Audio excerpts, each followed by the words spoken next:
Welcome to the DFL Breakdown, presented by GrizLeeGear, with your hosts, Lucas Ford and Ricky Epperson.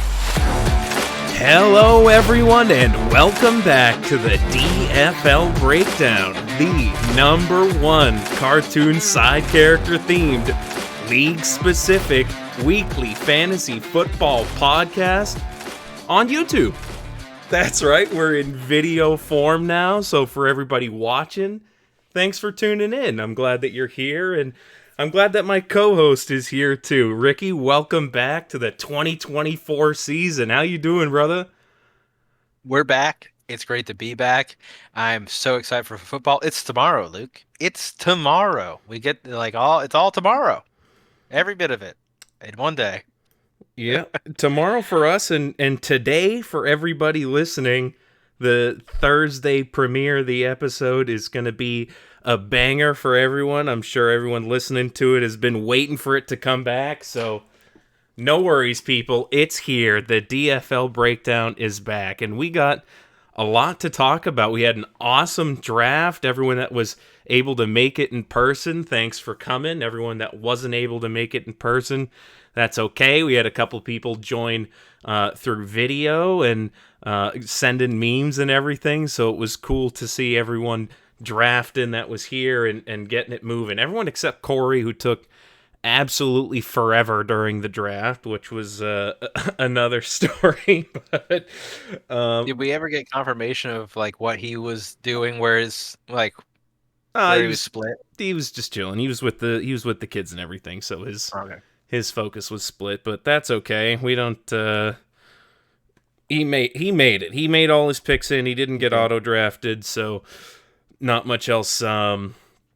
You can ask for at least there, though people did want to bring the draft timers down a little bit after it tended to drag on some, but we all made it through. Personally, I kind of like the long draft timers. These players are going to make or break the next 5 to 6 months of your life, so take your time, make the right pick.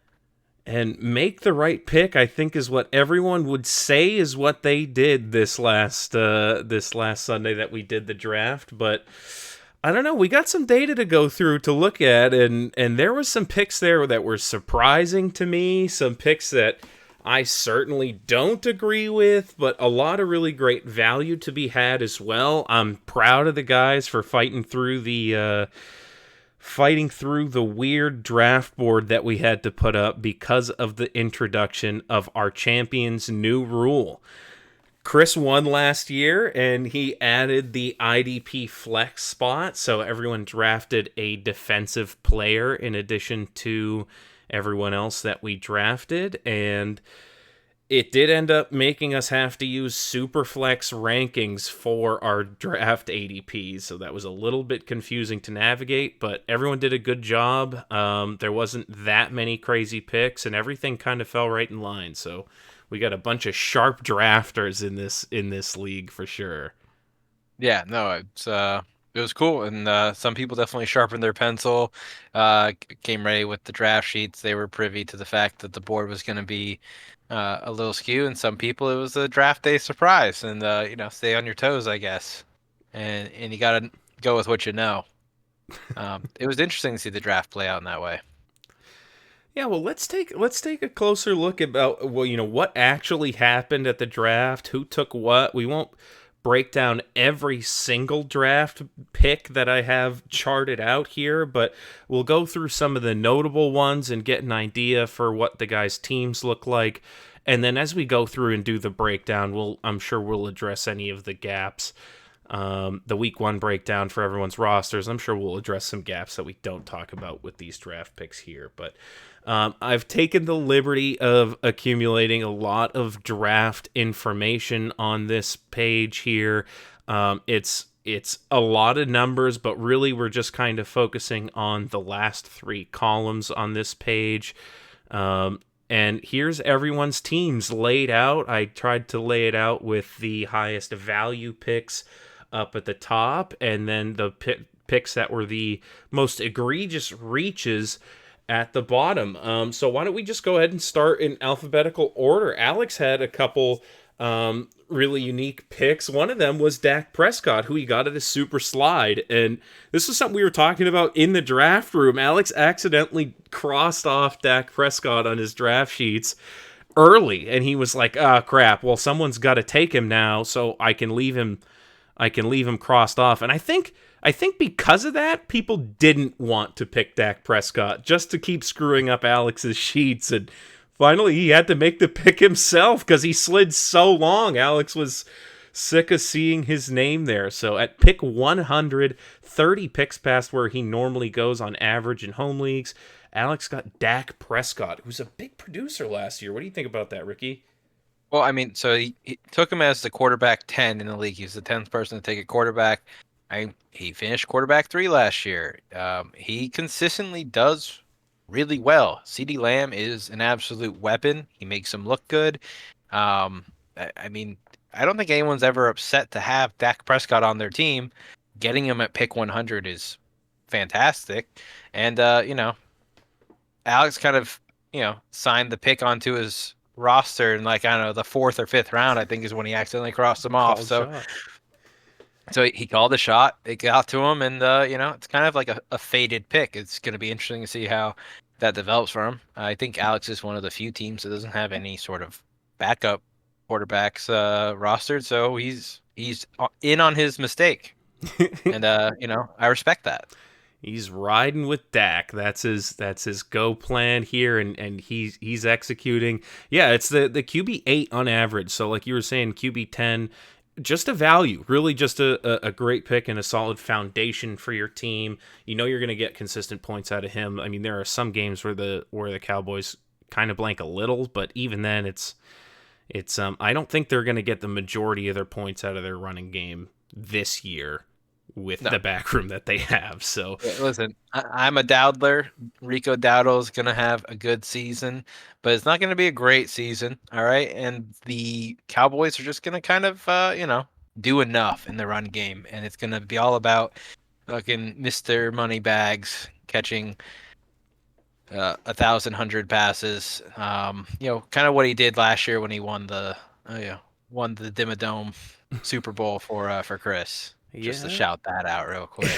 Yeah, But Chris definitely uh, rode the CD Lamb championship run last year, like a lot of others did in fantasy football, and it's a trend people are foreseeing a continuation of for sure. CD Lamb going very high in this draft and many others.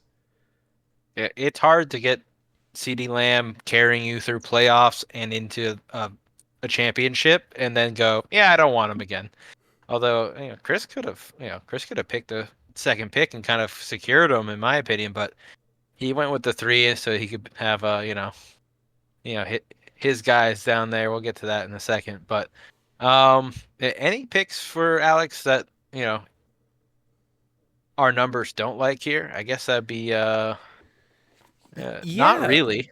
yeah, well, that was kind of the next point I was gonna get to. Already did get some good value up at the top and draft mostly conservatively. He did technically reach for a couple picks. Bijan Robinson he picked at the 4, which is definitely above where he goes on average, but I've seen Bijan go as high as 1. People really believe in him, so I wouldn't call it an absurd reach, even though the data makes it look like that. That doesn't necessarily count as much in my mind. But a couple of his other running backs, he seemed to also have to go in for early. And that seems like it was a little bit of a trend with a lot of the data. The running backs were going fast, so people had to reach to get the ones that they want. And Alex supplemented his Bijan Robinson pick with Ramondre Stevenson, and then later on Tyler Algier, who he had to reach about 13 picks for on both of those guys. So here's hoping he got value out of them, and they rise above where they go, because he had to go basically around early to get both of them. Yeah, it seemed like beyond these 2 picks, Alex was just kind of sitting there with his ranking sheet, and kind of taking advantage of the fact that the draft board was a little looser this year, and so he just collected value. As you can see, he's got like a whole column of green here. Artie did pretty well himself, but as we kind of scroll down the list, there's less green to be seen. So, shout out to Alex for really crushing the value this year in the draft. Yeah, a good solid draft for sure. Yeah, let's move on to Artie's draft here. We'll get to Chris's picks shortly after, but we do have Artie's team to talk about, and a couple amazing values for him here. Uh, Travis Kelsey going ten picks late is a huge value for him. Getting him at the end of the third is pretty great. Tight ends did go late in this draft as well as quarterbacks. So seeing tight ends and quarterbacks at the top of people's value isn't absurd, but getting the tight end one at a value is I'm sure a lot of people aren't complaining about getting Travis Kelsey at a discount. So I'm sure he's at home looking at that, excited, and he got so happy about it, he picked another tight end at value a little later on with Mark Andrews. He just couldn't stand that these top guys were sliding. Yeah, I mean they're just sitting there at the top of your draft list, and you're going like, hey, why is Mark Andrews not moving? It's been a full 2 rounds since I picked Kelsey. Why is Mark Andrews still here? The only tight end to go off the board in between Kelsey and Andrews is Kincaid in the pick right before. So he's like, oh, this is it's foolish that no one picked the tight end in the 4th round. Give me Mark Andrews. Um, and I respect that. If you're gonna flex 2 tight ends, I've seen it work before. I mean, they're on the field constantly. These 2 guys are a big piece of their offense. So it's not bad to put Mark Andrews in your flex and have Kelsey in your tight end spot and just kind of, you know, win by having those 2 absolute titans, put up points for you every week. Yeah, I've seen people flex worse options. So if Yeah. Mark Andrews is your flex, I think you're doing all right. Yeah, would he like to have a couple more consistent receivers or running backs? Sure, but I think at least for a redraft league, just putting in the best amount of points you can get week to week, he's still set up pretty well. But speaking of wanting more running back depth or wide receiver depth or something, we can talk about the rest of the picks that he made. He did get guys at value, but they might just, at least for now, take some time to really develop into being startable guys. It's Chuba Hubbard was one of his reach picks a little bit. Javonte Williams, Gus Edwards. We talked about running backs going a little bit earlier, so not anything absurd. He didn't really have a hard reach for anybody. A nice, solid, consistent draft, but I mean, a lot of the guys. I'm sorry. I don't like the names. Sure, they went at appropriate places, but is anyone excited to draft Christian Kirk? Does anyone, really want to be starting Chuba Hubbard anytime soon? It's like you can, but is that really what you're shooting for? Well, I mean, I think that this kind of reads to me as already waited a little bit for running back, and then when he got to the middle rounds, he started just taking the names that he likes. I feel like Javonte Williams is going to be doing quite fine for himself. I expect big things out of Zamir White this season. Um, I think Gus Edwards is a little underrated. I don't think he's on your board quite as much, but I think Gus Edwards in the Chargers offense is, going to be putting up production.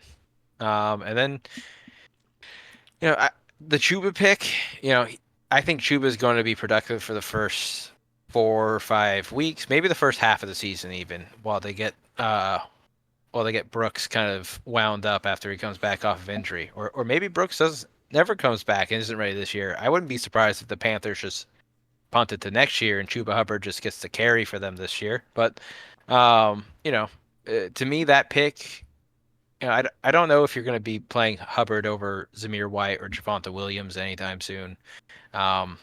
So maybe a depth piece just in case he comes into some injuries or something like that. But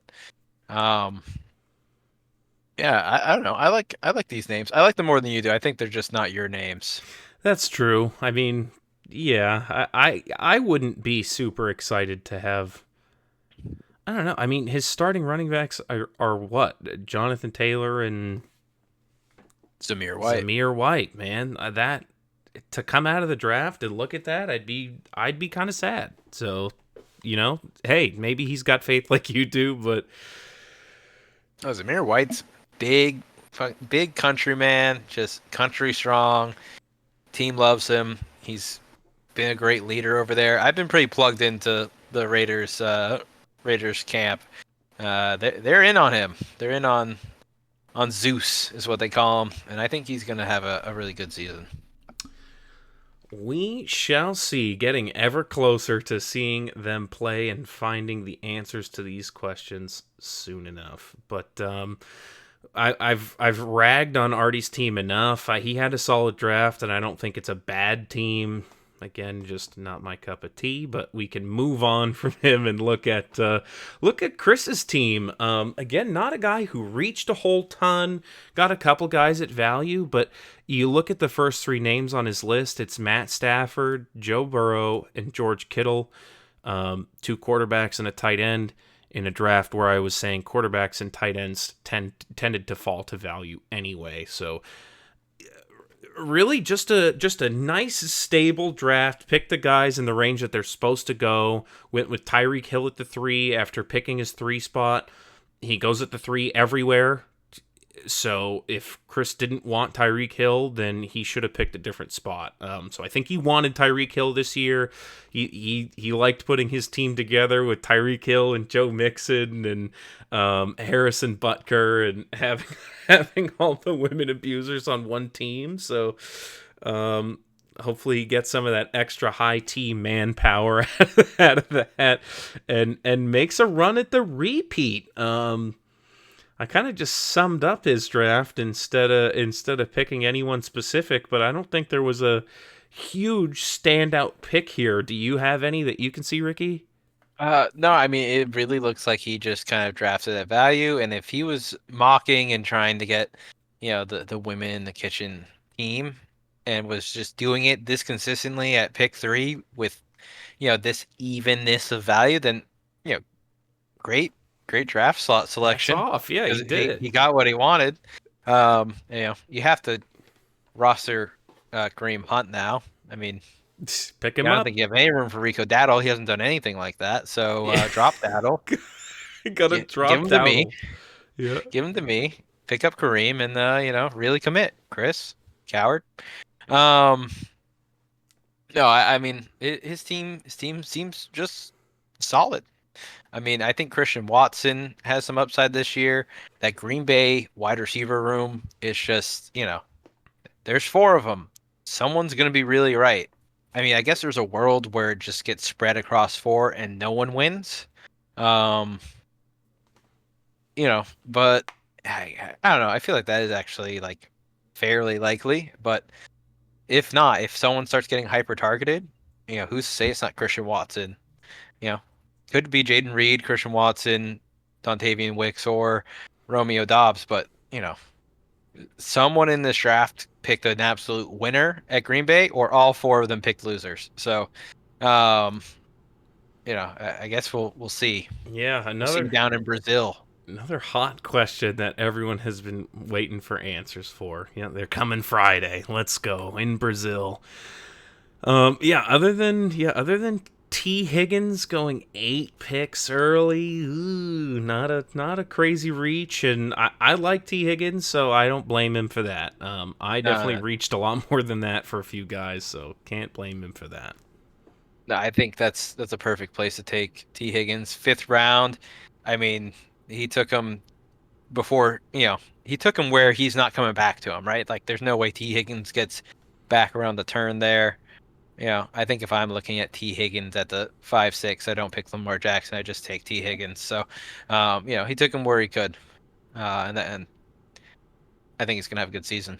Big things in his future, especially if Jamar Chase doesn't show up. I think he will at this Jeez. point, but I think T Higgins has been practicing for like months and might My stand to might stand to produce more than Jamar Chase in the first few weeks. Might have just a better connection with Joe Burr this season.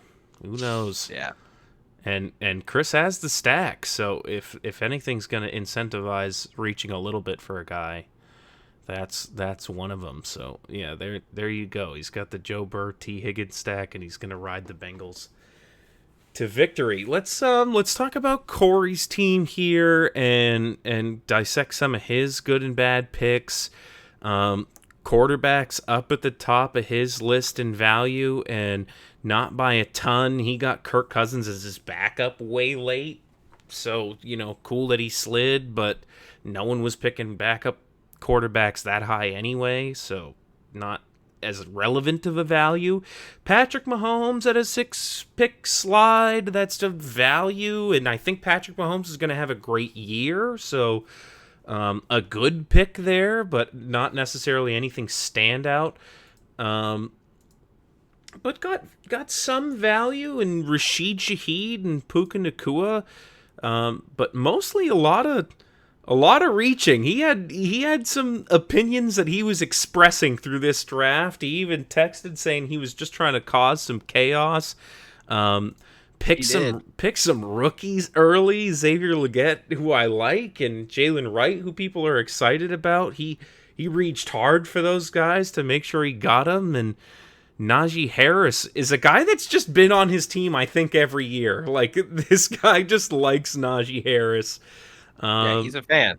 Yeah, and I mean, TJ Hawkinson at a non-value for an injured tight end and his only tight end, even right now at time of recording, probably not the best pick in this draft. But what did you think of Corey's draft experience this year? Seems polarizing. I don't think Corey did anything in the realm of getting value, from like a slide or anything like that. It seemed like he was just happy to reach down and grab the guys he wanted. I don't know what kind of draft board he was looking at. He wasn't at the party. He was taking some time to make his picks. I don't know what he was referencing. So, it's not surprising to me that he might be a little bit more all over the place. I think that, when I look at his team, I'm like, okay, so either Corey has that gift where everything just kind of works out for him, and these guys are just going to absolutely shred this year, or this might be a struggle for Corey coming into the season, and I'm not sure which one it is yet. Well, every year I've hoped it's the latter, and every year so far it's been the former. So I really hope, hope he doesn't get away with it. Wasn't there one year, like the second year, where it wasn't great for him? I feel like he struggled once. Maybe he didn't. Maybe I'm thinking about. Well, I know Alex had a bad year. That was last year. I don't know. I do like that we're in our fourth year of the Dimmadome now, and it's really cool to go back and see like all the history. We have all the same guys. Shout out Mike if you're listening. You stuck around. That's huge. I love the fact that we got the same 12 guys. All this history is starting to kind of build up on itself. Like, is Luke gonna make playoffs finally? I don't know. It'll take 4 years. Who knows? I'll get there. In my own league, I will get to the playoffs. I swear. When does the betting line close on the commish sucks? I can't remember. Is that Yeah, I mean, at some point we can. Week 4. Yeah, jeez. You start 0-4 and start sliding in the scale a little bit.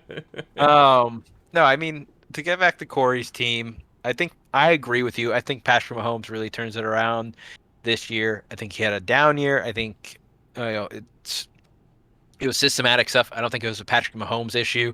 His receivers don't have hands. They drafted a guy that doesn't have hands in Xavier Worthy, but maybe they added some on to him. I don't know. I've been in a love-hate relationship with Worthy. I sent the script earlier. I think he's going to get a first quarter TD, even though I say he doesn't have hands. It doesn't make any sense. I know. Yeah, you're Listen, wild. It's going to happen because it's the Chiefs. It's Patrick Mahomes. It's some bullshit, right? But For Corey's team, getting back to it, I think the Puka Nakua Jameer Gibbs in like the first two rounds was, it's kind of spicy. He's drafting for like upside there, right? Like those Oh two guys yeah, are going to come back and just sophomore bump, he's which got typically youth, happens. he's got risk. He's in a spot where he could explode, or everything could come crashing down.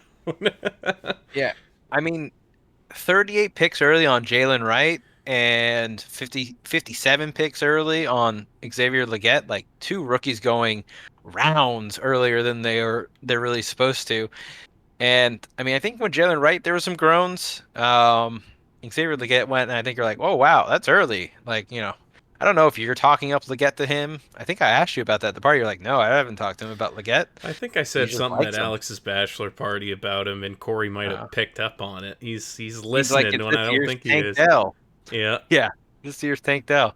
Um, I don't know. Xavier Leggett had a had a kind of middling start to his preseason. He's had some injuries, been off the field a bit, hasn't really had a chance to go in there and really establish himself. So he's gonna have to do it, real time in the season. So either he has it or he doesn't. But 60 picks early is aggressive to go get your guy. it is a choice, but it could be anyone there. Conventional wisdom would say it's Deontay Johnson, but even though that guy is a PPR machine, and sometimes he's the most consistent guy on the field, he struggles to really be consistent when it matters. He has a couple key drops. He doesn't get in the end zone as much as people would hope. So, maybe there is a chance for Xavier Leggett to cut out a big part of that offense for himself if he shows up and shows out. But until then, you can't really count him as at least for now, week one of the guys in contention to start on Corey's team. So, he's a stash, and Corey's hoping that those rookies, those young guys, come up and turn into something for him. And T.J. Hawkinson comes back, and maybe he can power his way through the first half of the season, then receive the reinforcements in the second half when the wheels start falling off on some of the other guys, and Yeah. that could end up working perfectly for him, like things sometimes do. Is there a timetable for Hawkinson's return? From what I remember, they were like, yeah, we're still not really sure. Maybe like mid-season.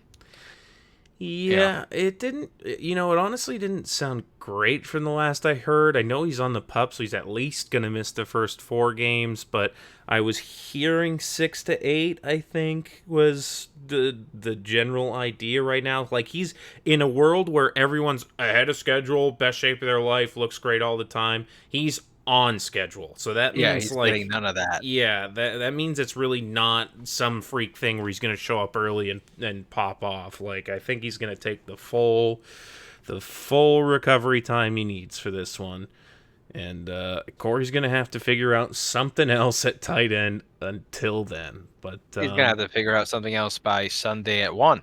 There's no whoopsie doopsie do overs this year, and no one wanted the auto sub stuff. Not that it could help Corey now anyway, but um, you know, if you don't change your guys, there's no recourse now. It's it. So don't start T.J. Hawkinson in your pup in your tight end spot, Corey. If you're listening, you should listen to these and watch them. yeah, We're on YouTube now.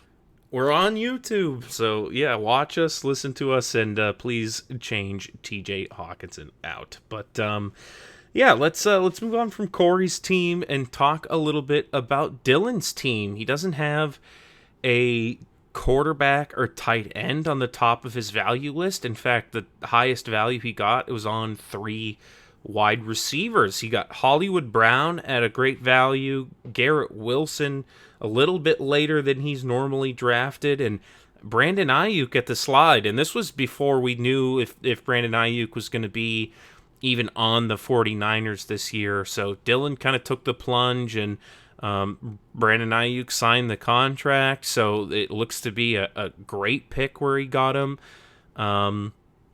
I think there was some injury news with Hollywood Brown that was scaring people off of him in the draft, but he's ready for week 1. He should be playing, in this game tonight that we're talking about here, uh, and could be a producer for Dylan, as early as right now. So I don't think it was a bad pick at all. He got him a lot later than a lot of other people have, and I mean, could be the wide receiver one on the Chiefs. Everyone's hyped up about Rashi Rice or hyped up about Xavier Worthy, but they paid good money to bring him in, and he's been an alpha in other offenses, so it could be good for him there. I mean, Hollywood Brown is great, like great player. Always, every time he's on the field, he kind of looks like a stud. I believe he had pretty decent draft capital too back when. So, I mean, I wouldn't be surprised if he can go out there and make a difference. I think that, between Hollywood, Rashi, Xavier Worthy, and Travis Kelsey, that's what's going to help lift Patrick Mahomes back up to, where he was absolutely dominating fantasy leagues before. And if Dylan got a piece of that, 20 picks late, then great. I did want to ask, if are these numbers, like, were these pulled kind of right around when we drafted, or are these more recent? Is the 7 picks, you know, 7 picks on IU kind of like the rise he's had since getting paid? No, yeah, these numbers are from like, I want to say like a week before we drafted. These are like middle August numbers. So, things have definitely moved from then to now. But these are at least relevant to the time we were drafting or close to it. So, I mean, I was putting the spreadsheet together based on a bunch of different stuff. So you'll have to forgive me if it's not to the No, date no, no. I just updated, but I was it's just it's curious pretty because close. Dylan probably got IU at an even greater value. I mean, news breaks like the day or two after, and then it's just like, okay, everyone's less worried about him. He's to the moon. I'm sure he's going probably 26 picks earlier now. Who knows? Yeah, and I mean Debo went before Brandon Ayuk in this draft for the Dimmadome. So Right. so that's not something that you see in every draft, especially in a draft where people go into it knowing that Brandon Ayuk and Debo are on the same team. Yeah. Ayuk's been the I one doubt if there anything when you're they're seeing both on the now. field. Yeah, I doubt you're seeing that in any draft right now. Now that it's been confirmed where he's going, that he's not going to be a Steeler, having Russell Wilson throw to him. It's a great pick for Dylan. Solid receiving core. I think Garrett Wilson is going to have a really great year. I think that his future is kind of contingent on either Rodgers being, the guy for more than 1 year. I think he can do it for 1 year. I don't know if he's got two in him. Who's after that? I don't know. But this is redraft, and Garrett Wilson is going to have a fantastic 2024 season. I'm into that. He got Trey Benson at a little bit of a value here. Uh, to me, Trey Benson feels kind of like a nothing pick in a lot of ways. I've picked him in a draft, and I regret it. And it's because I really don't think he sees the field until Connor gets hurt. And you can say, oh yeah, well Connor's gonna get hurt. It's like, okay, sure, Yeah, but not but like then week 2. Like, I yeah, mean, but then you're holding this guy until Connor gets hurt, and then you have him for a few games, and then Connor comes back, and then you're like, well, glad I had him. yeah, do I play him? Do I sit Uh, him? And hopefully it's on my running backs bye weeks that James Conner is hurt. Um, I don't know. There's no stack here, right? No. So I don't know. To me, Trey Benson is kind of a pick. People want it to work, but I don't think it's going to work this season. I think Trey Benson could be really good next season, or if James Conner retires, moves somewhere. I think he's under contract with them for a bit. So, I don't know. Not in love with the Benson pick. But Dylan definitely went out and called a shot on a few guys down here. Um, Tyjae Spears, Blake Corum, Lad McConkey, sophomores and rookies that are coming in. And then, I see you have DeAndre Swift highlighted. We want to talk about that one. yeah, it wouldn't be fair to bring up the values without also bringing up the reaches, and DeAndre Swift was definitely one of them. Technically, the Marvin Harrison Jr. pick was a bigger reach percentage-wise just because he took him around early in the first few rounds, but taking DeAndre Swift in the third round at the 33 is way earlier than he goes in any other draft, especially, I mean, even on Sleeper, he's like a 66 ADP guy. So this is, 3 rounds earlier and you're in the third round. This wasn't a guy that was going to go, in my opinion, to anybody else in the next few rounds. So him reaching that far that hurts. Just looking at that. Yeah, I mean, I think Swift is one of those players where I think enough people aren't sure enough about the Chicago backfield that, they might not feel confident even picking him at value. So, Dylan could have gotten Swift at, at value at a slide, maybe. And I understand not wanting to take your chance, maybe picking like, anywhere from 1 to 15 picks early. It feels fine. That's just you calling your shot and being like, I want my guy. I don't think he's coming back to me. But 32 is kind of unforgivable in a lot of ways. So if DeAndre Swift isn't third round pick worthy, Dylan's gonna be feeling it all season. Yeah, and I mean, a little bit of a spoiler, but I can't say too much because my beginning of the fourth round guy is someone I reach similarly for, but I mean the path to success in my eyes at least is a lot clearer for that guy than for DeAndre Swift. I mean, there's a lot of things stacked against him with the rookie quarterback. I mean, he's not a top 3 weapon on this offense. He's learning a new system. Khalil Herbert is there. Roschon Johnson is there. It's rough. So, I mean, even if he wins that backfield, how valuable is it going to be? That's yet to be seen. To me, what really kind of moved me, because like reaching for your guys is fine, right? But I looked at the draft board and I'm just looking at picks that went after running backs that went after Swift. You have people like James Cook, Rashad White, Joe Mixon, Alvin Kamara. Like those 4 running backs feel so much more like safer and secure to produce at what I mean. Dylan's drafting at the absolute ceiling here with Swift, it feels like, and I feel like those other 4 get there a lot easier. And would have made a little bit more sense there. If you're going to reach down for a running back, grab someone that's going to go in the next round.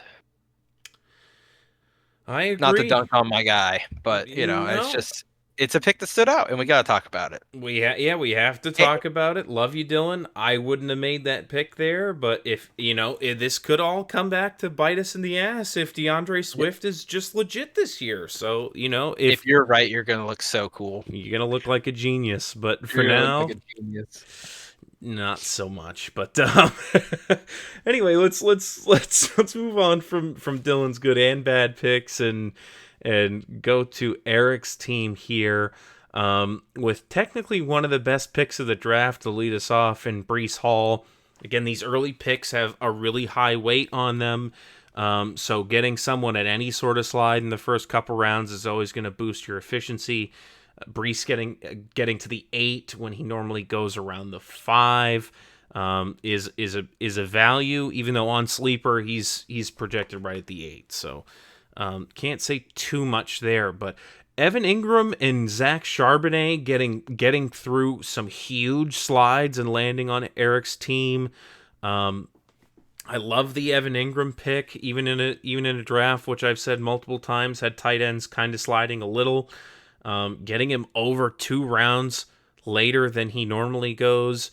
I don't care what draft you're in, that's a great spot for a guy like that. So getting him there. And then Zach Charbonnet, 40 picks late. He just slid forever in this draft. Everyone had the chance to draft him and drafted other guys around him. So Eric got a massive discount there. And if Ken Walker misses any time, we already saw Zach Charbonnet as a rookie perform at least to expectation in that opportunity. So as a year two guy, um, even if nothing happens ahead of him, he's probably going to get more workload, get more worked into the offense, and uh, could be a sneaky pick for that we all missed for Eric here. So another thing that someone would be able to just rub in everybody else's face if that turns out.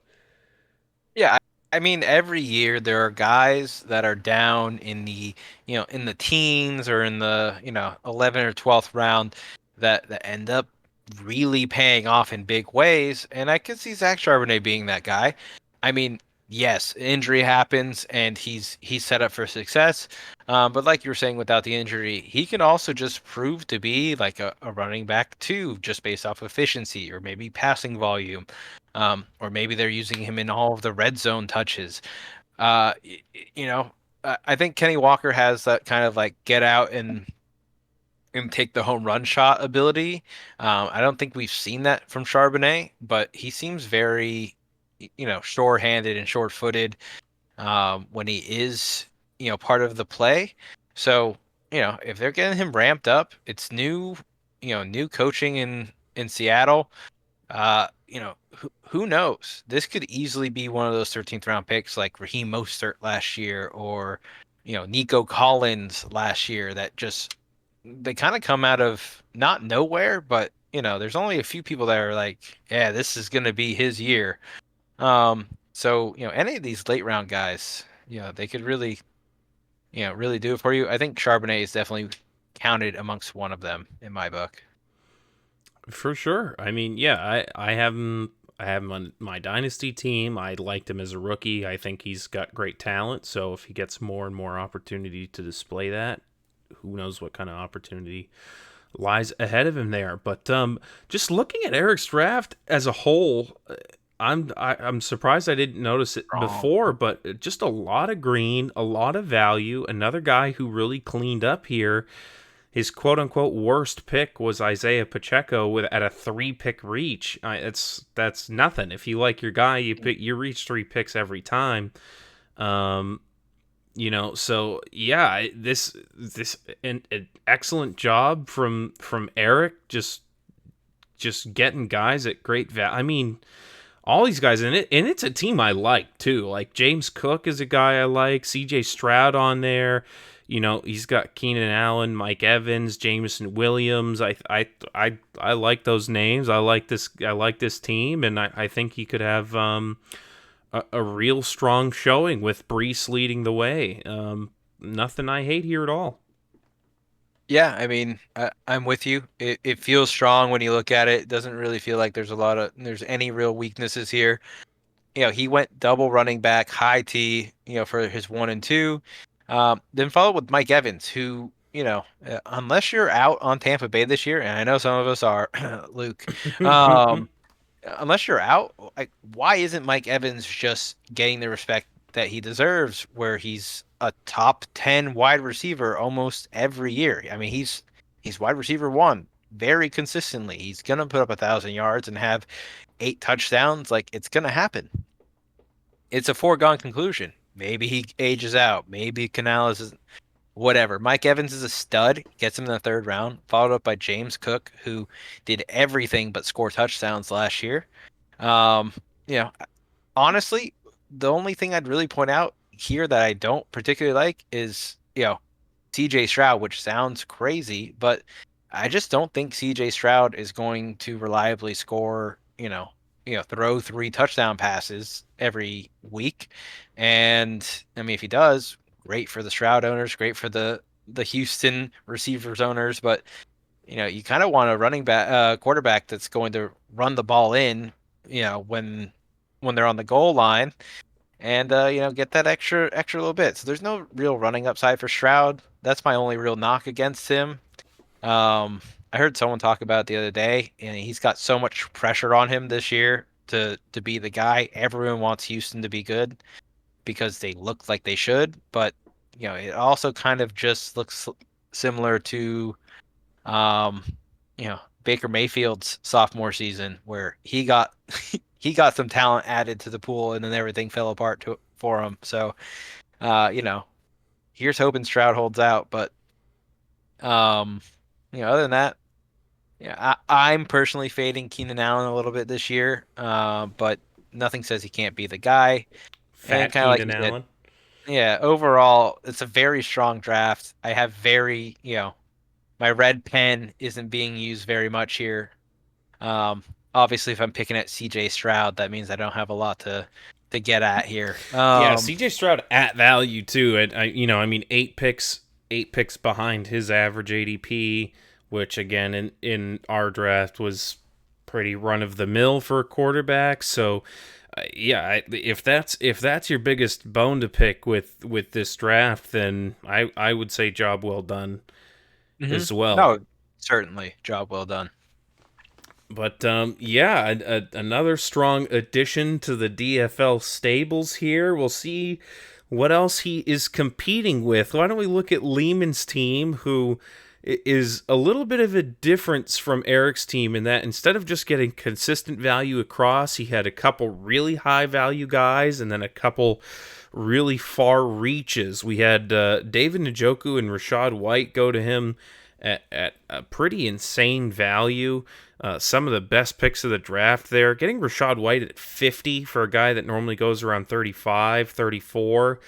A big hmm deal. Like, someone that has had historically a lot of volume going his way, especially last year.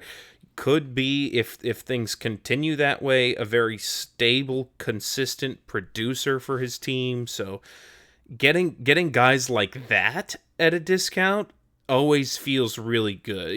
It's like sometimes you get the boom bust guys at a discount if no one really believes in the boom in the room that you're drafting, and you feel like, well, yeah, he's a stinker, I don't really want him, and that's why he made it this far. But some of those, I guess, more boring picks, the more consistent guys, when they slide like that, and you're able to add, you're low at running back, and it's your turn to pick one, and you have this guy at a discount who's a consistent producer. You're like, nice, man, that's exactly what my team needed. You just put that guy in there and fire him off. So I'm sure Lehman was excited about that guy. In fact, I'm pretty sure I remember him being pretty excited about that on Well, draft day. yeah, I mean, it's his running back one. He got him in the fifth round, and it's Rashad White. And the issue here is that it should have been It should have been DeAndre Swift. You know, for real.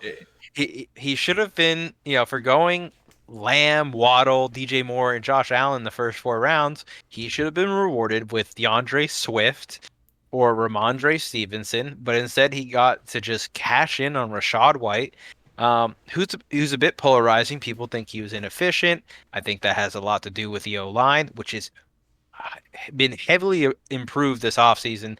The Tampa Bay offensive line is much better than it was last year. I think it's going to play a big role. He's got he's got a rookie Bucky Irving coming in that's going to compete for touches with him. But overall, I mean, Rashad White has been a pretty, like I said, pretty polarizing, but he's got upside. And if you're getting upside at value, uh, fantastic. When you're not being punished for going 3 wide receivers and get to have a 65% touch running back in the fifth round. Wow, great for you, Lehman. That's a big dub. Yeah. Yeah, going zero RB and getting the RB 13 at massive discount, really, yeah, that's not something you get to do often. That's kind of like the zero RB drafter's dream right there. So good job Lehman on that. And he did definitely, pick some wide receivers early. Jalen Waddle, he reached for, 18 picks for. That's pretty far. Guy normally goes around 40, and he's been coming up a little recently, so it might not be so bad today if you looked at the ADP comparison, but was definitely a reach in our draft room at the time. Jackson Smith and Jigba at 74. That's a guy that goes 30 picks later. Adonai Mitchell at 119. That's 50 picks early. So, like, his wide receiver core, he was definitely picking up on. He definitely had some guys that he wanted to get on his team for pass catchers, and and the running backs he just tried to get value where he could. So, picking Jonathan Brooks and picking Rashad White at the slide, and that's Jeez, that is what he's working with. I mean, he's That's got what he's Chase working with. Brown. Yeah, he's got It Chase Brown to fill in it's for him. slim. Is hoping that Chase Brown comes out of the gates hot, and that Jonathan Brooks gets spooled up real quick in like week 5, week 6, Uh, so that he can have some depth there. I mean, even at that, by the time week 11 comes around, it's going to be he's starting Chase Brown, and he's got to have another guy at that point. So, Lehman, I think Jonathan Brooks is going to end up returning value to you later on in the season.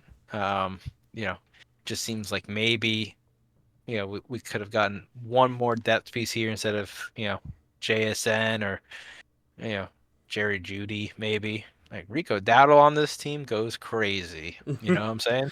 yeah, I mean, yeah, he definitely could have used one of those later non-sexy running back picks for depth that other people have shied away from because this screams help me at running back, and it's week 1, man. Running backs running backs at the end of the season are few and far between, so going into it with the well already running dry is scary stuff. But I mean, hey, those guys could just be consistent producers all year, and he just swaps in his one other. Jonathan Brooks is ready for the bye weeks, and that's all he needs him for, and then he's good to go. It's like he might not really actually need to worry about it, but Yeah. I think I remember him groaning when I took a running back in the round just after his Chase Brown pick. So maybe he was hoping to get another guy kind of slide back to him in the 10th round. But after he picked Chase Brown in the 9th round, there was a ton of groans. Everyone wanted Chase Brown. He picked him a little early, and then some names flew off the board. I think there's 6 running backs went after he picked Chase Brown. So maybe he was thinking, one of those 6 would make it back to him, and didn't like any of the names that came back. Sometimes drafts just don't work out, and then you look at your team later and you go, oh shit, I need people that carry the ball and run with it. yep. Um, so Lehman hit me up. I'm always out looking for trades. So open for business as I got some usual. trades. I have 4 solid running backs, so come talk. Oh boy. Um, all right. I mean, anything else about his draft that kind of sticks out to you? He got his hands on CD Lamb. He said that he reached uh for Waddle a bit, but I mean he's at the turn, and I think you're a big proponent of if you're at the turn, be bold, right? So pick reaching down 11 picks for Waddle feels pretty all right. Yeah, it's not, it's not the worst thing in the world. It was 18 picks, so he, like you said, he was at the turn. Waddle wouldn't have got back to him, so he kind of made the pick he had to make if he really believes in Waddle this year. And I mean, I can relate. Like you said, I was at the turn. We're coming into my roster next, so why don't we talk about it a little bit here? I had to make a couple bold picks that, I had a couple guys that I really wanted, and I wasn't going to get him if I didn't take him where I did. So I took Devon Achane, 12 picks early at the very beginning of the second round, the 201, which is, by value, one of the worst picks of the draft. Like Mhm. it's not supposed to be where he goes. He goes normally at the end of the second, early third. But I really believe in him, so I wanted to take him where I could get him, and I took him at the 201. And I did it again with Tank Dell at the 401. He normally goes, pick 63 in the 60s range. I took him at 37, so another top 10 worst pick of the draft value wise. But if you ask me if they're the worst pick of the draft, I say fuck no, because those two guys, the top 5, baby, they're gonna do it, dude. So They're the I don't best picks of the draft, dude. exactly. So I don't give a god darn about any one of anybody else's opinions on those picks. They're great picks in my mind. But Hey, you know, you did it, Luke. I've drafted in several leagues with you now. I can't get a piece of Tank Dell. That's my Um, guy. I'm just as high on him. Well, okay, I can't say that. I'm really high on him as well, and I simply cannot get a piece of him in any league that you're in. And I don't think I'm actually in any leagues that you're not in. That's not true. Anyway, uh, you're the Tank Dell fan, number one fan. Like, he should be following you back on Twitter, because he knows just how big of a fan you are. I knew he wasn't coming around the 3-4 turn there. There's nothing I could do about it, and you got him, and I think he's going to be that guy. You know, we talked about Stroud earlier. If he is putting up 3 touchdowns a game, like his 5th round draft price kind of, I don't know, makes you think it is going to happen. I think one of them's going to tank Dell almost every week. Stroud loves Dell, and Dell is really good. So, like, why wouldn't they just continue to run the league like they did last year? The answer is they will. The answer is Yeah. there's no reason that they're best friends. That Tank Dell, by the numbers, is the most elite separator to ever run a route in the 2023 NFL. So he's just gonna keep doing that, and even getting shot isn't gonna slow him down. So I don't. Oh, sure, he got shot. I He got forgot. he got shot and he's fine. He's gonna be good. So everything is great there. That was one of the saddest things. Can you imagine just the look of abject horror on my face when I open my phone and get a notification that Tank Dell has been shot? I I I I, almost I can imagine it. I just went through the same thing. It was like Ricky Ricky Pearsall's been Pearsall. shot in the chest, and I'm Yeah. like, what the It fuck? went through, It's by the way. It wasn't like a sideways. It exited no, the back. Like that's crazy. yeah. And he's like sitting up and just being like, yeah, like guys, take me to the hospital. This kind of sucks. Like, let's go. And then he's out in like a day and a half. And it's like, how? Uh, Wild. how did you do that? And so like that's really cool. But I'm definitely like, oh man, my rookie isn't going to be doing anything for me this year. He's just been shot in where all his organs are. Yeah. Yeah, where all the vital shit is. Yeah. So, Tank Dell got shot in the no, it was Brian Robinson that got shot in the butt. You Yeah, I think just your think I team's full of shot in the people catching leg. strays. Yeah, you have Brian Robinson and Tank Dell. You got to go out, grab Ricky Pearsall, and throw him in Look, your guys that IR spot. get shot and live, they're tough. You know what I'm Yeah, they're saying? Those tough. guys are They tough, know and what they, it they takes got what to it go to the takes, end man. zone. That's a prerequisite for being on my team. Oh, Yeah, so how do you get Ricky Pearsall on your team, dude? Who do you got to drop here? God, I don't know. No one right now. I can't drop anybody because I like the other guys that I took too. Let's talk about, instead of the lowest value picks on my team, let's talk about the high value picks on my team. Anthony Richardson, I was high on this offseason. We drafted right after the week 3 preseason games finished, and Richardson had that bad showing, and I think that scared everybody off of him because he went 30 picks later than he normally goes. And I mean, even with quarterbacks going 10 to 15 picks late, like everyone had at least 2 chances at this guy with him at the top of the board, and Yeah. didn't take him. So like I was very happy to get him at an extreme value, especially, I was drafting at the turn.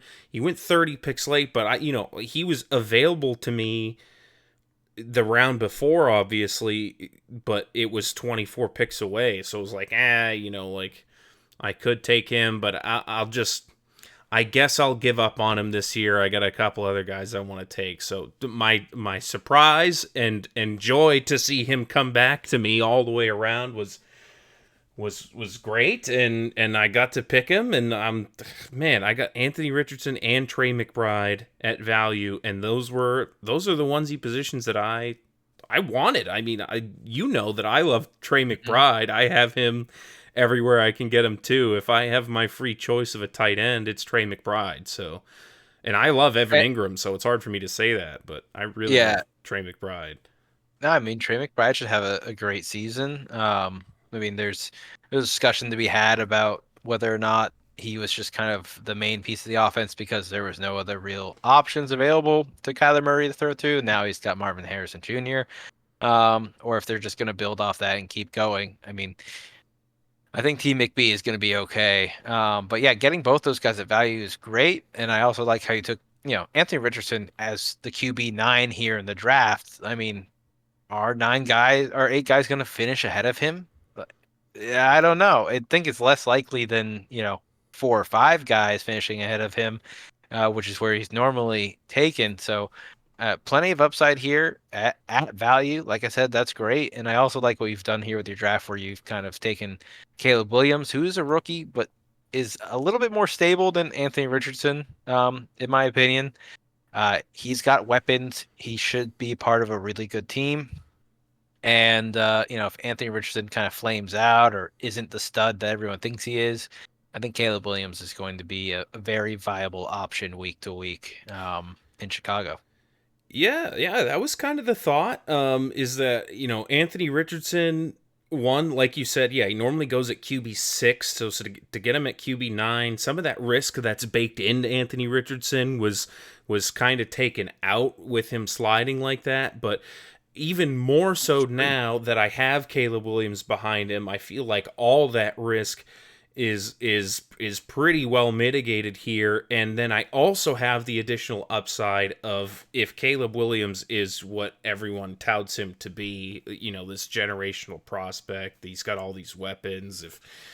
If he's 80% as good as everyone's hopes and dreams are, then I mean, I might have a surprise QB3 as my, not like a QB3, like the QB3 as my backup, right? Like that could be really great for me. So I'm excited about that too. And then tried to clean up with a couple more value picks, like you said, Brian Robinson Jr. Just a couple more guys slid to me, and I was happy to take them. So, and then leading off my draft with Saquon Barkley at the turn at the 12.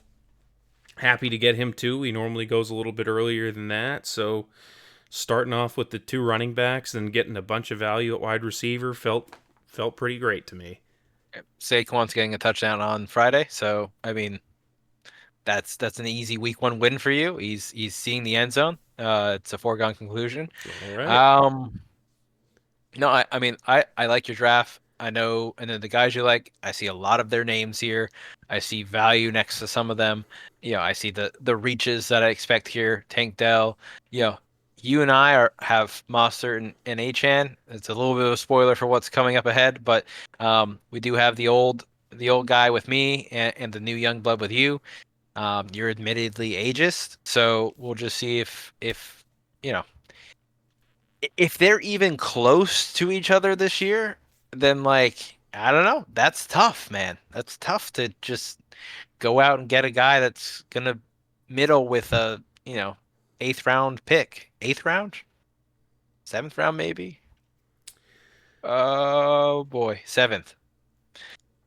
It's is what it is. We'll see. And we're gonna follow that closely. I'm not gonna let us forget about it all season. You're gonna hear about it here on this podcast every week. If you want to know about how Raheem Mostert is stacking up against Devon Achane, I'm gonna be coming in with stats. I'm gonna let Luke know exactly how close our picks are and how much he overpaid for Devon Achane every Sure. single week. Or I'm just gonna be sitting here going, yeah. The new guy, the young guy, he is all that. And Mostert's off to the retirement home. Or more likely, you're going to trade Mostert by week 3, and then you're Hey, not no, going to no, be no, no, no. invested in it anymore. No, So, there's a storyline here. It's you yeah, versus you. sure. Yeah, you'll be able to resist. All right. I'm, Well, I have to at least beat you with them first. we spent a good amount of time on my team. We still have a few teams to go through here, and we still have to do the whole week 1 preview here. So let's keep it moving, and get through Mike's team and the rest of this draft dissection here, and get it done. Let's look at Mike's team. He did get Tony Pollard at value. He got Kyle Pitts a little bit past ADP. This was, when you look at the numbers for Mike's draft, it doesn't paint a pretty picture. In fact, I'm seeing mostly red in the color coding. So I yeah. think this to me, I'm looking at this and it just to me it says Mike loves college football. He's like, I loved watching Polk go crazy last year. Xavier Worthy's electric. Romo Dunze's the new hot thing. Zay Flowers is great. Those are all real young guys. You even have, Kenneth Walker in here as well. There's youth, and he reached for the youth. And the only guys he got at value are old man Fryermuth. And is that the oldest guy on his team? Is Pat Fryermuth? I think it might. Justin Herbert, maybe. No, it's got to be the Muth. I mean, he's just got a young team. He's worse than you. We found someone who's more ageist than you are. That's crazy. Yeah, to me this says I'm looking for the sophomore bump for Zay Flowers. Justin Jefferson's still that guy with Sam Darnold throwing to him. Travis Etienne's workload isn't going anywhere. Yeah, I liked Muth as a pick. I kind of fell out of favor of it more recently. I don't know. I just don't trust Russ.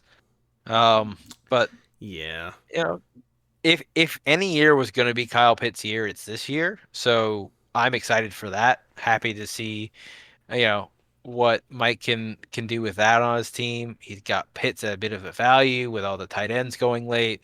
Um, and Xavier Worthy. I mean, he's catching the first quarter touchdown. So, um, he'll show out week one. It's He better it, hope Xavier Worthy catches a lot of touchdowns, because he hey, took him at 53, and that guy's normally going close to pick 100. I mean, that was one of the craziest reaches of the draft, and he didn't follow it up with a lot of value elsewhere. So I mean, making one, like you said, he definitely reached for some young guys. And then one thing I have to address, man, the Justin Herbert pick. Again, we've talked about it a few times. Quarterbacks went late, and he took mhm. Justin Herbert early, very early, 2 rounds early in a draft where quarterbacks are going around late. So like really like 3 rounds early than where he probably could have got Justin Herbert. Now, I know he was Herbert the Perverts last year. I know he had Justin Herbert. I know it's kind of his thing. But Mhm. man, like, No, I something's got to it, give somewhere. I'm wondering how much, Mike had his finger on the pulse of the offseason. Like I could see the rookies, and typically if you see someone that's targeting rookies, it feels like they've been paying attention. But that also might literally just be college football. He watched the draft. He's excited about that aspect. But, you know, Justin Herbert is being picked so low, 30 picks lower than this, because it's the Harbaugh, Greg Roman offense that's just going to be, they think he's going to be a handoff merchant. And I don't think that's the case for Justin Herbert. I think he's going to be pretty efficient. He's probably closer to Brock Purdy this year. Uh, that being said, did he go before Brock Purdy in the draft? Yeah, he did. He went about 4 rounds earlier than Brock Purdy. So I feel like he's going to be right there with Brock Purdy where he's going to put up points. They're going to be efficient, but he's not going to be just slinging the ball all day, every day, and have like 170 attempts in the season or whatever numbers he usually puts up. 170 is way too low. Um, right? Yeah, that's way too low. But he usually has like a prolific number of pass attempts, and I just don't see it this season for him. Um, it seems like he picked a lot of high profile rookies and then kind of like lost his way towards the end of the draft and just kind of started firing from the hip. Yeah, I think he might have auto drafted the last couple too. It took him some backup defense players and stuff like Hmm. that, which didn't Yeah. really end up helping him all that much. So yeah, there's definitely some good here. Like obviously he's got Justin Jefferson, and Tony Pollard, if he ends up being good for the Titans, is going later than a lead running back normally would. So, That paired with Travis Etienne could be a strong running room. He's got depth at tight end. And if Justin Herbert is Justin Herbert of the last couple of years instead of new running Justin Herbert that everyone's predicting, then yeah, could still have a strong team. You certainly can't write him off or anything there. No, no, you can't write him off. I mean, his first three picks, Jefferson, Etienne, Walker, those are all fine. They're at value, or maybe even Walker might be a little bit of a reach there, but those are fine for like a 1, 2, 3. But it just felt like the further we went on, the kind of less inspired he got to make his picks, and maybe it was the 5 minute timer. I know he was talking about how it was a form of torture, uh, but you know, man, his team could be good if the youth is going to run the league this year. Then double swag is going to run the DFL. We shall see. Well, let's look at Nate's team real quick here. Jared Goff at value, which I mean, we talked about the quarterback thing. Jamar Chase, he technically picked him at the 5, but you guys traded right after the draft, so I just put him in here at the 7 pick, which is a value for him. So technically got the slide there, and really a consistent draft. He only reached for Dontavion Wicks, which, I mean, a lot of people would tell you that's not a reach. Everyone's very excited about Dontavion Wicks and the He went so fantasy early. Twitter community and everything. It was definitely early for him. That's like a late round dart throw in most situations, but I honestly, I mean, I think there was a couple groans when he picked him. I think people wanted I Dontavion groaned. Wicks. Yeah, I so, groaned. Yeah. you That know, was it's 40 picks early. I'm like, no, like I'm looking at him in my round guy. 13. Yep, Why no. why are we taking him in round 12? I Well, think I I think I got upset and picked the 49ers. I'm like, fuck this. If I'm not getting my guy, I'm picking a defense.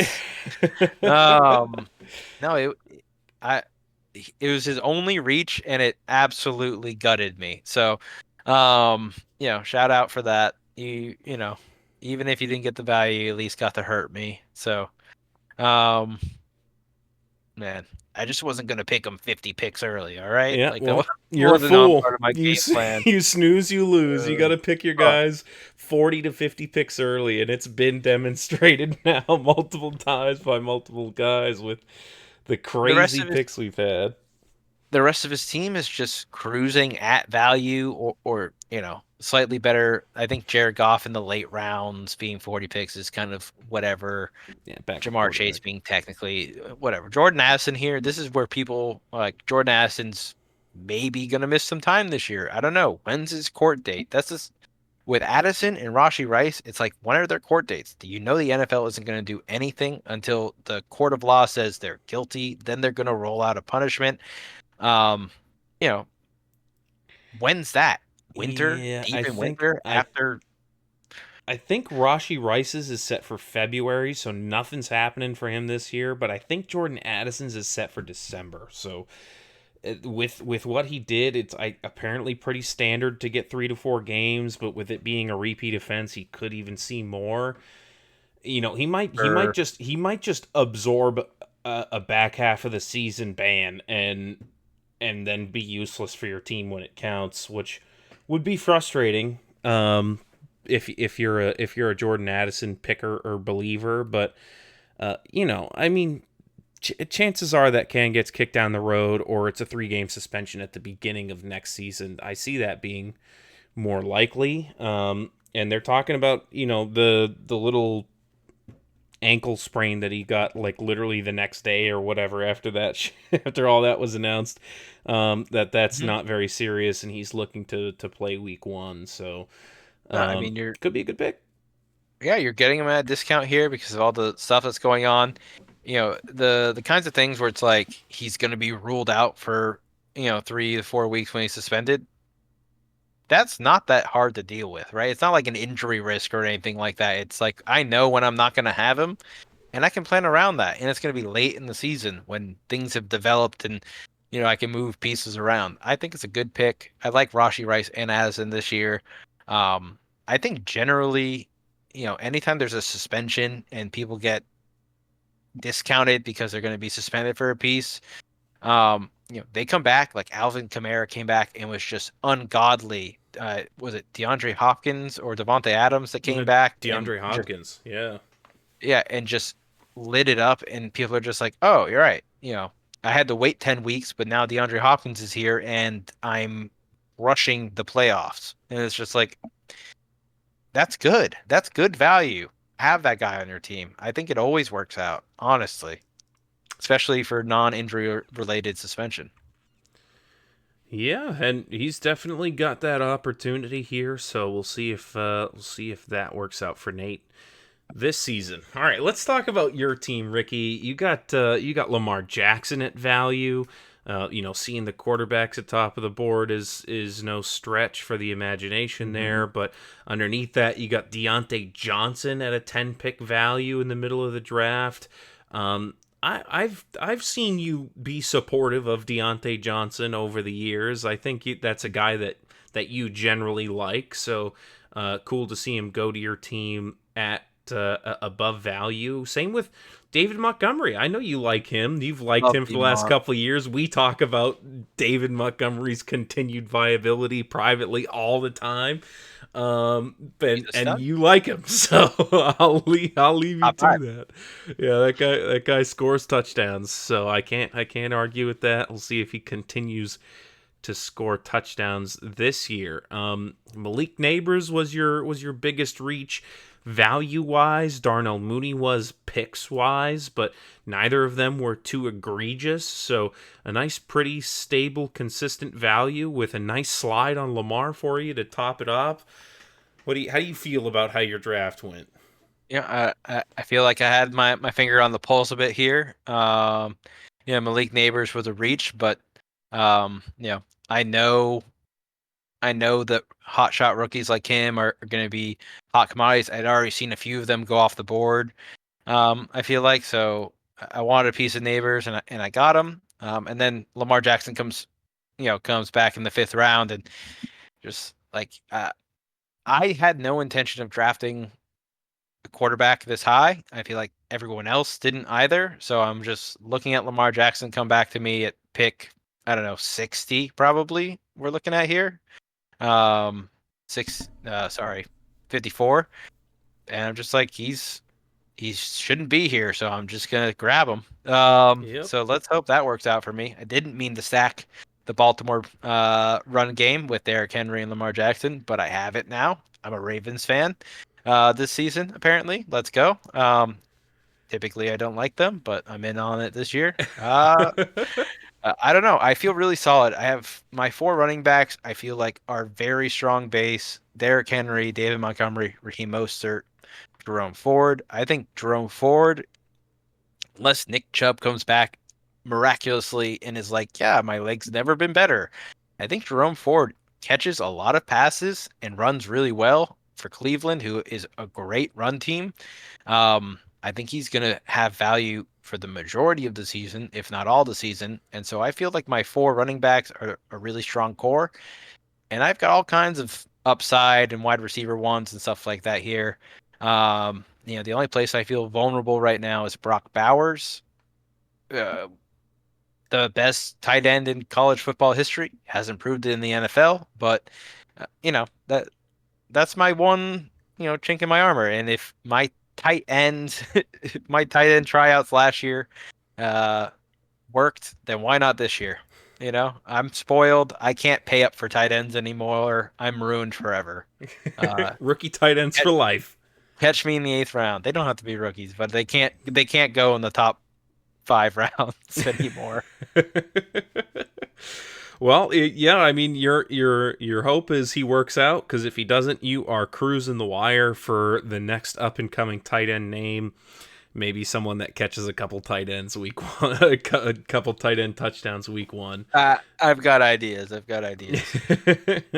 But until then, it's Brock Bowers for you. But yeah, other than that, like we've talked about with a couple other guys, you had some really consistent value through the whole draft. You didn't really reach crazy for anybody, so Good job. Nothing comes up super red after the deep dive in the data, so that's Draft well done. good job. Yeah, you did it there. All right, let's close it out with Riley's lineup here.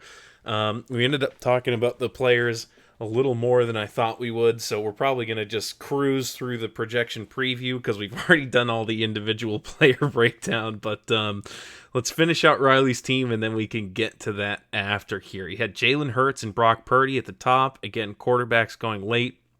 Not anything too new, but these are some of the notable inclusions on that. I mean, Jalen Hurts, the consensus quarterback number 3, going almost 20 picks late. That's pretty far, especially when the first two didn't really slide all that much.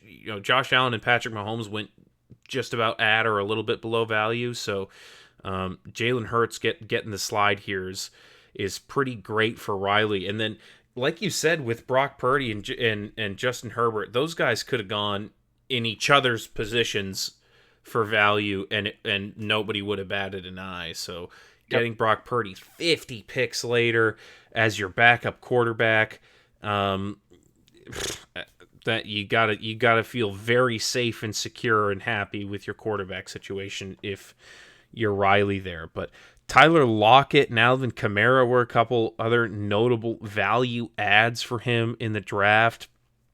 We were talking about how Tyler Lockett had some leg injury earlier in the week in preseason or something, was missing some practice time, so he slid very far in the draft. I think he's going to be fine this season. Maybe he'll get a 1 week slow start or something like that, but it's Tyler Lockett. 14th round. Yeah, he's super consistent, and that's somebody you don't feel bad starting. So to get him even later than the wide receiver 50 for someone who's gonna finish this like the wide receiver 30 and everybody knows it, like that's pretty good. So yeah, good job there. And then the only quote unquote bad picks in the draft were Luke McCaffrey, which is at end of the draft dart throw. No one can blame you on that. And Deebo Samuel was technically a reach, but I liked it. I mean, I would have picked Deebo Samuel after him if he got to me. I know it was a few picks later, but I like Deebo this year. I think he's going to have a great year, so I don't hate that pick. What do you think about Riley's draft? Well, yeah, you brought up that you were a few picks later for Deebo Samuel. You're 12 picks later. We got to remember Riley here is right. he's at the turn. He's Right. at the 101 position, and there's nothing here that says he was being bold at the turn. He kind of just got the value that was coming to him, and Riley's team kind of looks like, he's got Sam Laporta and Jalen Hurts. He's got those onesie positions that are kind of locked down. Jalen Hurts at value is crazy. You look at Sam Laporta and Jalen Hurts on a team, you're like, oh, that guy actually just got himself like so screwed with his position players, and he probably spent, those are two of his first fourth round, his third and fourth round pick right there at minimum. But not the case. He goes unpunished. Yet again, he's got Christian McCaffrey, Debo, and Alvin Kamara to fit alongside them. I think that he picked good names. He picked names that have been around for a while. I don't see much in the way of like untapped potential on his team, but if they just do what they've been doing for years, then I think, they're gonna crush. Yeah, I like the Brock Purdy pick, and I'm like, how did Purdy fall that far?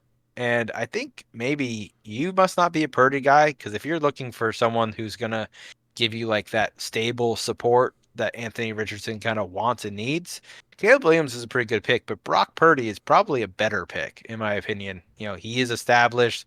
He's throwing the ball to Deebo Samuel, Brandon Ayuk, and Christian McCaffrey. It's pretty safe. So besides you and maybe me, like no one else is going to pick Brock Purdy. So great pick for the Zins. Happy to have him on his team. Jalen Hurts should be the guy, and if he's not, Brock Purdy's going to be solid. Yeah, I mean, yeah, I'm not a Brock Purdy guy. You're right. He's not really a guy that's on my boards too often. It's not even anything he's done, or maybe it's his face. I don't know. I just don't like it. I don't like that he was the last guy picked and he's just doing it. And It just feels wrong. Like, it just feels wrong. Like, I can't, there's no data. There's no anything I can provide that will give you a logical reason why as to why I don't like him. I just don't like him. So that's, you're right on that regard. But yeah, a very consistent draft from Riley, a lot of good value, and I wouldn't be surprised if he, has a great season this year with this type of draft. This is a team last year that was perennially on the bottom of the leaderboard, but this could be a playoff run team with Christian McCaffrey leading the way, and I would be happy to see it, except for the fact that I'm playing him week 1, which means I'm also going to be playing him again week 12, and if he's making a playoff run, that means he's winning a lot of games. So I'm hoping that those games are not the games that he's playing me. I'm just realizing now that we're looking at the Brock Purdy, Debo Samuel, Christian McCaffrey stack. Oh, he's Team Niners, man. He is doing it big. Yeah, they don't have a Week 12 bye, unfortunately enough for you. Let's hope it's Week 9 for me, or that I'm playing against him Week 9. Anyway, no, not the case, unfortunate. Yeah, though, like let's get into projection preview. I think Riley's team is going to be great. I like that Riley and Lehman, both of their drafts look really solid this year. Again, with the 4 years going on, the same people coming back. I know Lehman's a bit new, but it's great to see that last year kind of took its toll on Riley and Lehman as newcomers into the league, and they came back with a vengeance. These drafts look strong. Yeah, a couple strong drafts from our toilet bowl finalists there, and it's showing in the power rankings here.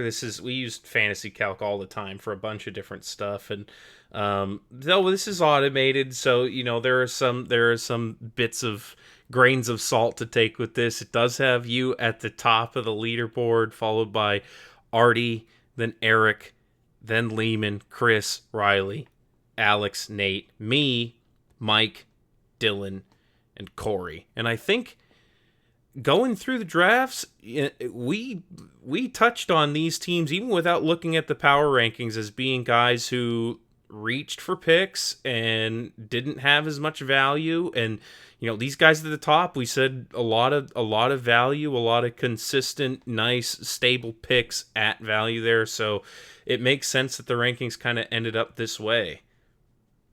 Yeah, no, definitely. And these rankings that we're looking at here, the Fantasy Calc, it's not professional people's pick. It's kind of the consensus of all the players. So even the dumb players, get factored in, and the really smart ones. But this is based off of who's getting traded for who, where people are getting picked.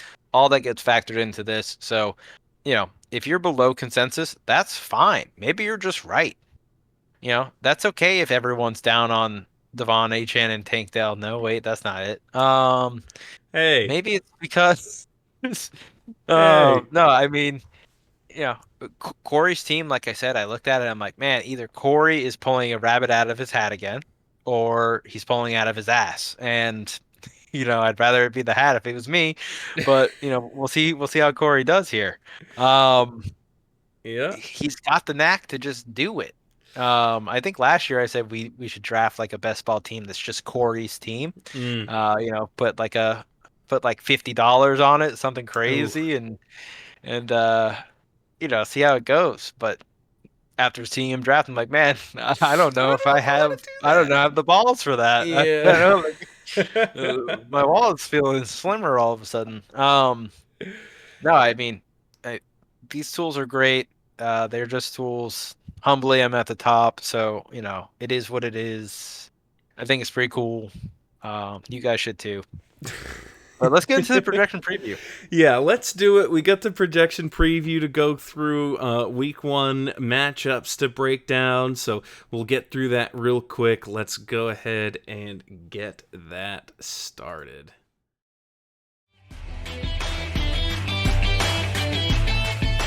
Projection preview.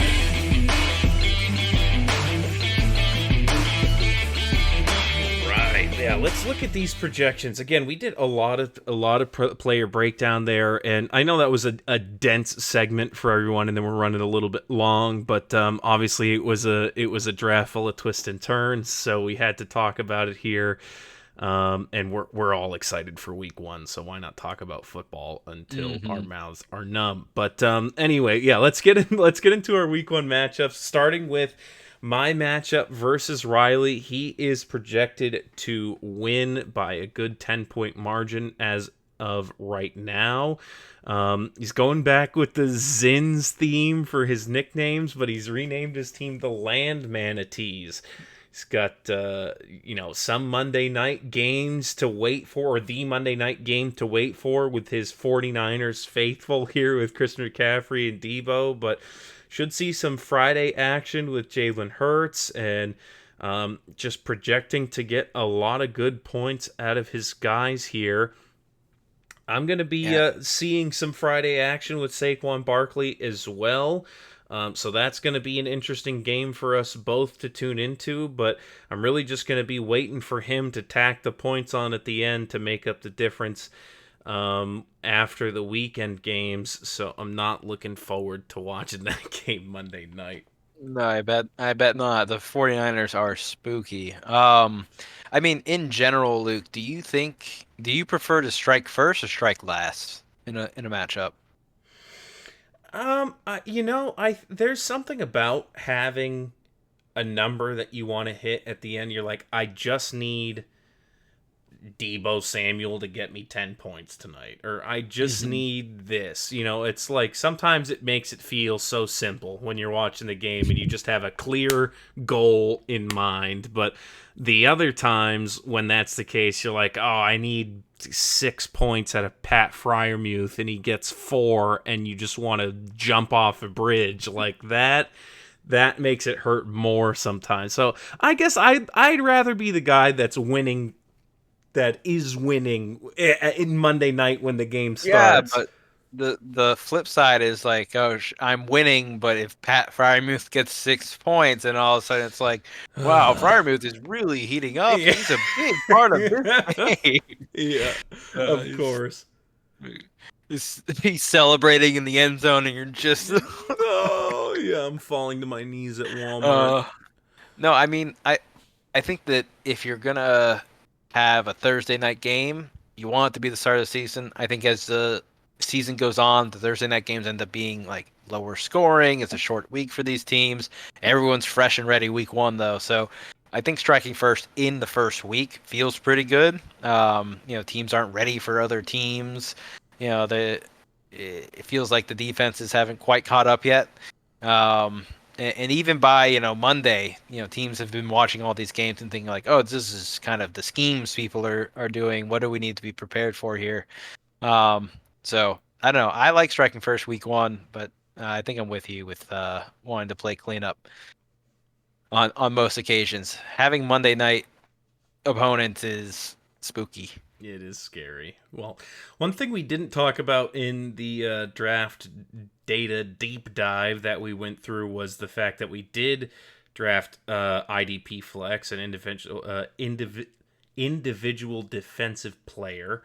And at least for myself, I'm going to have the advantage in this matchup with Foyesade Aluakun, one of the best tackling linebackers in the NFL today. So I'm excited about that. I hope he makes a difference and maybe can make up some of this margin that I'm projected to lose by. Yeah, he's not a household name, but he has been holding it down for a few years now in the IDP spot.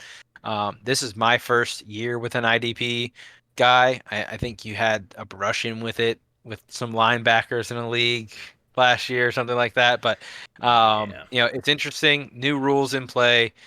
Thanks, champ. Appreciate that. I guess if you draft CD Lamb, you get to make some stupid ass rule where we draft, or Lulakun to our teams and stuff like that.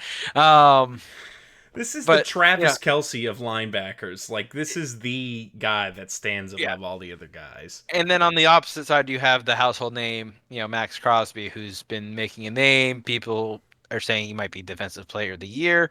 None of that matters if you're not putting up fantasy points, which is, tackles, batted passes, interceptions, scoring. It's hard to get the pulse on this, and I think it's going to be interesting to watch as the season goes on, as people kind of adjust to what is actually producing points and what isn't.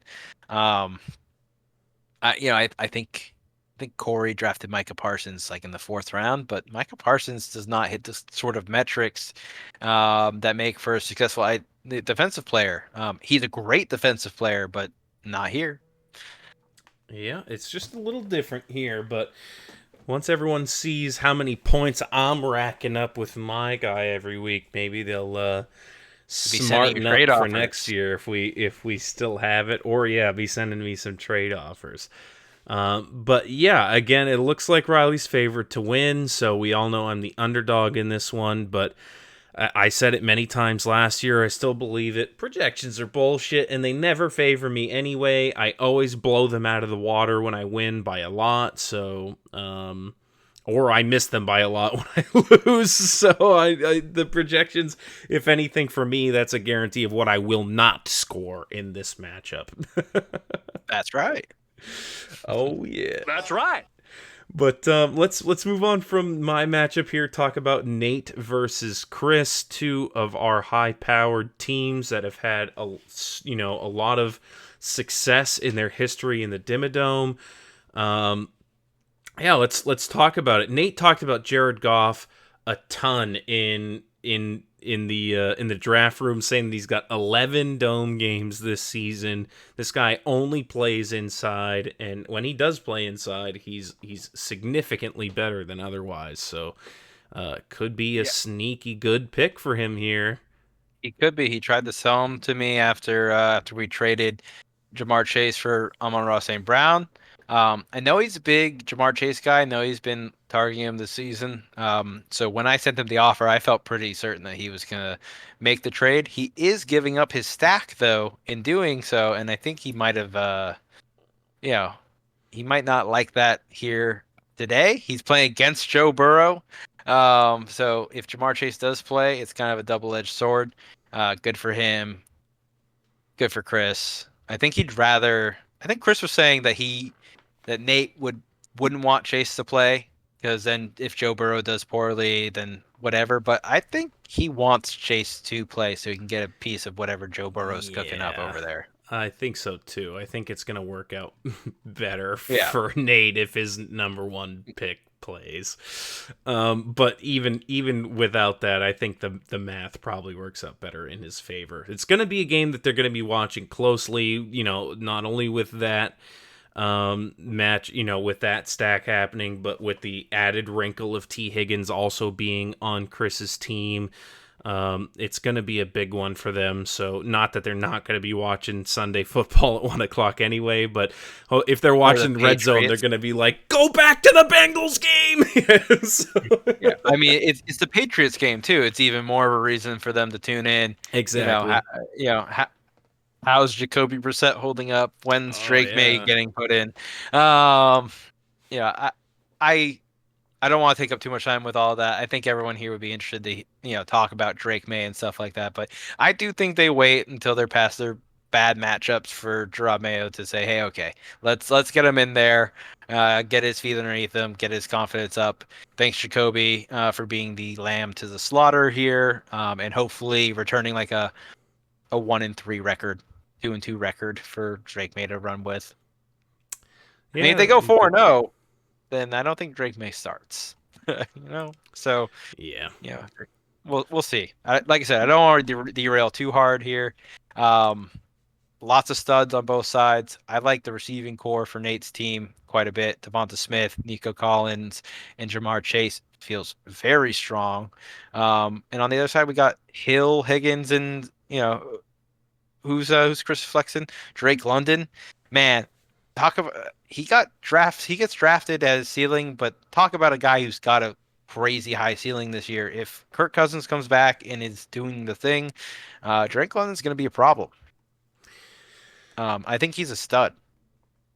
Yeah, and you're not alone in that thinking. There's a lot of people that are very, very high on Drake London. They have been for years, but the problem has always been quarterback play. So with Kirk's proven track record of feeding one guy and making a guy fantasy relevant, um, people are very, very excited about Drake London. So I'm sure Chris is as well.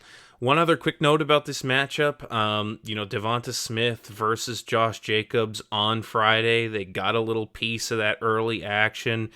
Uh, for me, I think most of my players are on Sunday, which I'm really sad about. Besides Saquon Barkley going, it's like, especially with these first few games of the season, I got even my special team stuff is going tonight. But it's like, God, I just want a piece of it. I just want to be even more invested in these early games. So I'm sure they're gonna be excited to have full undivided attention on that Friday Brazil game and uh, and see which one of their players is going to pan out for them there.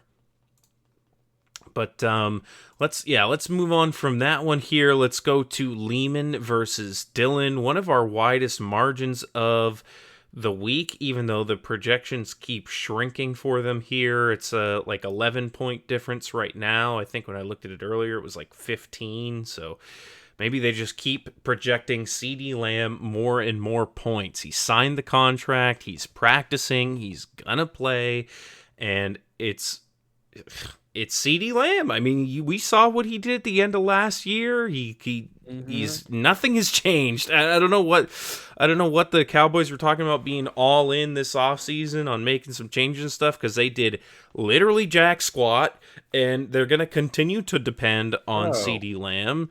they have Dalvin Cook. Oh yeah, they got Dalvin Cook on their practice squad. That is Who did they draft? I'm trying to think of who they picked up in the like draft. linemen and Nothing defensive comes to guys and mind. stuff. I think it was like, Uh, yeah, oh, and I mean, Deron Bland is on IR, yep, so like you have a big defensive playmaker that isn't. Oh, all in's crazy. The ownership's crazy. It's bad. He needs to go. He's too old. But CeeDee Lamb's gonna play. He's gonna light it up. It's going to be a question on, on the special downside of whether or not Garrett Wilson is going to be that guy uh, with Rodgers this year. If Swift is gonna, pay his capital back, and maybe Marvin Harrison Jr. and Kyler Murray just, you know, do 2 touchdowns together, and then Dylan's feeling really good with like 45 points out of two guys. God, I mean, it's got to be immediate though. Like, I mean, it has to be. It has to be immediate. Yeah, for sure. I mean, Dylan could take time to spool up here. It seems like Lehman's team is kind of ready to go. If you're not looking at Chase Brown, uh, you know, Lehman's team is straight out of the package, ready to rumble. Dylan's team is, let's get the like Ayuk and CD Lamb both have similar amounts of not practicing going on to slow them down this year. So those should kind of cancel each other out. Um, but I don't know. I guess difference maker might be tight end here. Kincaid, a much more high profile tight end this year over Njoku. It was only projected for a couple points more, but where are those vacated Buffalo Bills targets going? Diggs is gone. Davis gone. Is it going to Khalil Shakur? Is it going to Kincaid? Is it going to James Cook? Who knows? We're gonna find out. And if it's Kincaid, then maybe Dylan runs up 24 points with them. Everyone's Yeah, got faith in Josh Allen. Yeah, I don't know where it all comes from, or where he gets all his points from. Josh Allen in fantasy, I don't know where they all come from, but to me, it just seems like he's been middling. And he hasn't been, but it seems like you watch a play, and you're like, they're not doing anything yeah. really. I don't know. Well, if anything's going to work in Dylan's favor, because he's got to make up the points somewhere. These projections, one of these guys has to outproduce, or a couple of these guys have to outproduce their projections by a good margin if they're going to beat what Lehman is projected to score. Of course, he could score less as well, but I think a big factor, like you said, not only is it Dalton Kincaid as the tight end, but the fact that he's going to be catching passes from Josh Allen. Hopefully, Dylan, if you're Dylan, you can just siphon some of those Josh Allen quarterback points that he's scoring without it being too much of an advantage for Lehman. And then yeah, make up the difference. You really, I guess, if you're Dylan, you're hoping that it is Kyler Murray and Marvin Harrison in that same game, that Buffalo Arizona game. He's hoping that Kincaid and Harrison both just light it up in that game, because that's the most important thing for him. I mean, you talked about the projections being kind of bullshit. I think that 18 points for Kyler Murray is disrespectful. I don't think Buffalo's defensive unit is that strong. They're at Buffalo. I don't know. I think Kyler Murray, the hottest wide receiver in like 3 years, is enough to get more than, I think their combined total is at like 30 points right now. I'm taking the over on them getting 30 fantasy points this week. All right. You know, put that in your stat lines. I'm slamming that all day. Here we go. Well, he's hoping for that sort of hot start, and then he's going to have to wait till Monday night for Garrett Wilson and Brandon Ayuk to take him home, and he's going to have to hope that the gap is not too large by then. But yeah, let's keep on moving here. We got 3 more matches to go through. Alex and Corey up next. The AZ 69ers versus the Dogs. Alex talked about his team basically being useless trash and hamstringed last year, not worth believing in, but this year is the year for him, he said. He's back in the power position that he demonstrated the first 2 years. And yeah, he's got the strong team that we already talked about. Dak Prescott, Bijan Robinson, Aaron Jones making a return to his roster, even though his nickname is Sucks. That's not the only guy that Alex gave the Sucks nickname to, though. So Yeah, it's a holdover from a year everyone wants to forget about. The 69ers have moved on. If he lights it up any one of these weeks, I'm sure he drops the nickname there. But yeah, I mean, he collected value, and we'll see. We'll see if he manages to take the value that he just kind of sat back and collected, put it up against Corey, who kind of went all over the place, jumping around for value. Um, you know, were the reaches worth it, or is it better to just play the ADP game? This is going to be, the week 1 matchup that really kind of highlights that. How should you draft? yeah, the contrast is on full display here. So it's like you said, a good opportunity to see what ends up working out better. We got Jaden Reed going tomorrow, for that Brazil game. Should be interesting to tune into. You've got Olave versus probably his cakest matchup of the year in Carolina in a dome, at home versus Carolina in the Superdome. That's got to be a points mecca. If anything has been practiced, it's in preseason.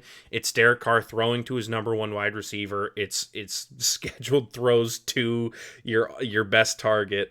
If they're gonna come out and have anything scripted for this game, it's gonna be light up Chris Olave. So you're hoping, if he has it, if there's gonna be a breakout Chris Olave year, that he's really this elite talent that everyone hopes he is. It starts now. It starts right now, right. And not in 2 weeks, not in 3 weeks. Yeah, right freaking now. Like, this is the time. So, yeah, I mean, he's definitely got to be excited to finally have that question answered there. I'm with that. It's nice that it gets answered in week 1. I'm thinking now about, like, if he doesn't have a good week, is the market going to drop on Chris Olave? Yeah, and it's how like, much do if you the market does, if the market does drop, it's probably because Olave's season is gonna be bad. I just recently departed ways with him in a dynasty league, and I felt pretty good getting rid of him. He's highly touted. He's a talented guy, but Derek Carr is, slowing down, not looking great in New Orleans. So I don't know. We'll see. I'm interested to see how that goes, because it's going to determine whether or not I want to trade, but which is always what I'm looking at. That's not true. It's not true. Usually I'm just like, whatever with the trades. But anyway, no, it's going to be good. They have 2, in the pocket, stable throwing type quarterbacks, which Patrick Mahomes being a little bit more mobile than that. But two Titans in their own right. Patrick Mahomes gets to strike first blood Thursday night, and the Dogs get to get on the board first. Yeah, and it's God. I mean, it should be. I'm hoping it's a barn burner. I hope we open the season with some fireworks, with some high-powered offense. Football is back and back for real. I hope it's not a defensive showdown. I want to see some offense. I want to see him move the It's ball. it's two top five defenses. It's Yeah. tough, but it's two top five offenses, so it's tough. It should be a brawl. I think the NFL picked a good one to start off week one. Um, I think everyone is like, yeah, I want to watch the Kansas City Chiefs play the Baltimore Ravens. That sounds great. Where are Yeah. they? They're in Kansas City? Yeah. That's fucked up. Of course. Yeah. That's fucked up. Now I That's fucked hate up. to circle back here, but we did get statements from a couple of the guys that we've already broke down here. I did want to read Riley's statement really quick about his team, his draft, and how he was feeling. He did send me a message saying that he's much happier this year with his draft than last year, like we were talking about. He said, He should be. if I can stay healthy, I think I'll be a legit contender. Obviously stoked to have CMC, but I've had him twice in the past and he's gotten hurt both times, so I hope he doesn't screw me again. Also, low-key happy to get Zeke late in the draft. I guess people didn't know he's essentially the RB1 in Dallas, and I think he looked good in New England last year after Ramondre got hurt. Nah. Listen, Zeke's gonna come in. He's gonna take some touches from Dowdle. There's just gonna be two guys that are gonna be doing okay. Zeke late in the draft, fine. Dowdle late in the draft, fine. I mean, one of them could just win over the other. I think the most important thing I heard there in his statement is the health risk. I do think that if any of his starters are all really strong. If you look at the fantasy calc, he's number one for just starters.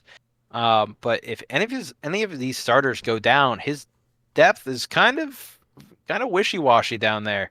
I mean, he's hoping Ezekiel Elliott, DeAndre Hopkins, and Adam Thielen are still relevant enough to replace someone like Christian McCaffrey or Debo up not Debo.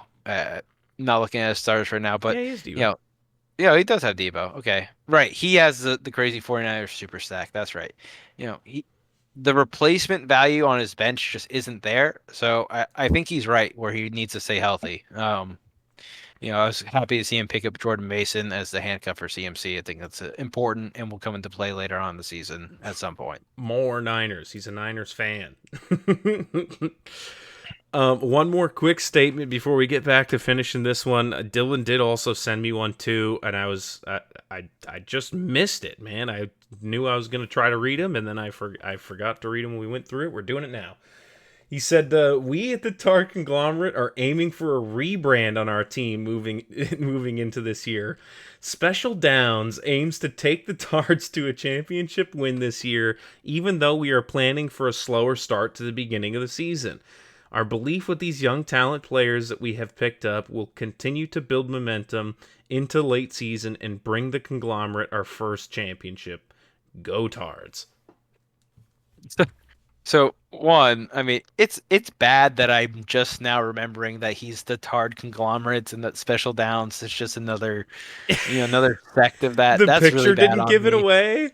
No, like I forgot he was the Tards for some reason. It didn't stick with me, so that brought a smile to my face. But I also like in his statement he brought up exactly what we discussed. Like these are rookies. He wants to get them rolling for the end of the year. Maybe he's not worried about week one. A week one win would be great for him. But he's like, hey, I believe these guys are going to be good down the stretch. I'm playing to win. I'm not playing to win week one. I'm playing to win the whole thing. So good on him for recognizing that and understanding where his strengths are. And I mean, just in general, veterans tend to do good in the very beginning of the year, and the rookies and younger players tend to really pick up towards the end. It's because the old guys get tired and the young guys get warmed up. So, if that's what his plan is, then let happy to see the Tard conglomerate really get their feet underneath them this year and take off. I'll be watching.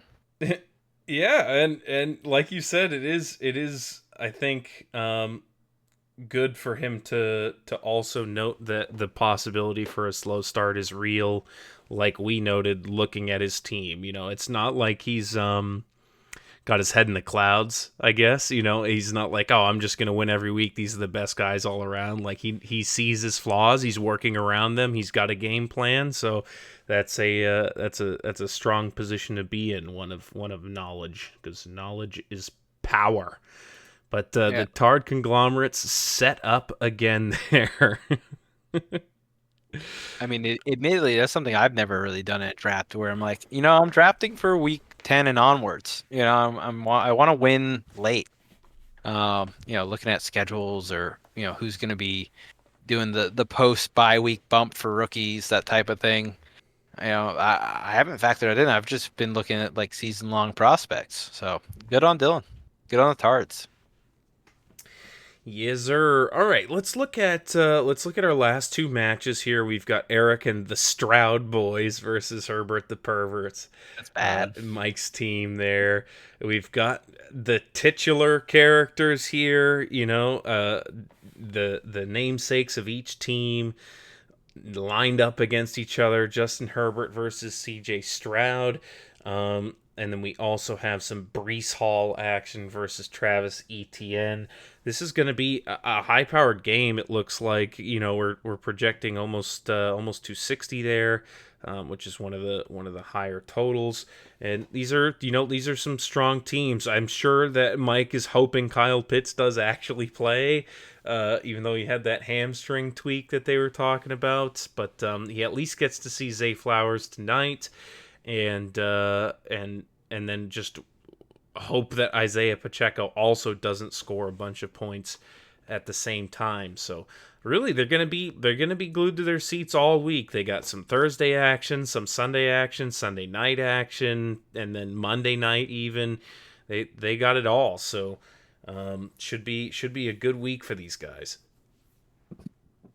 Yeah, matchups that get start and finish on Sunday are just not as fun. So it's always nice to see a nice spread like that, going from Thursday to Monday. I mean, yeah, there's a lot of question marks in these teams. A lot of things that are going to be answered week one. You could say that probably about any team. So I guess I'm being really general here, but I'm excited That's about right. Isaiah Pacheco. Um, he was a reach in the draft, but really, I think anyone that believes in Pacheco would take him in the second, first round, even if they really needed to. I think that the Kansas City offense will kind of run through Pacheco a lot. If you're establishing the run, if you're trying to open up your wide receivers to make big plays, Pacheco is going to be doing all the wet work underneath, making sure everything gets done. You know, uh, I think he's going to be catching passes. I think he's going to be running hard. He's going to be hurting that ground at home. The only thing in his way is a flock of ravens. So um, we'll have to see how that plays out. Yeah, this is I mean, one of the they always pick one of these like rematches from the season before to start the season off, really just to get everybody especially extra hyped. They do a fantastic job. Last year it was Chiefs Lions, and that was a super hype game, and this one's looking to be very very hype as well. So that's I can't freaking wait. All right, let's go on to our last matchup here. Um, it's the Bill Cosby sleepers coming back against the Ops. Ricky, how are you feeling about your matchup here? You got all this Thursday night action, the game tonight too. You're heavily invested, and he's also got Travis Kelsey, so you got plenty to watch out for.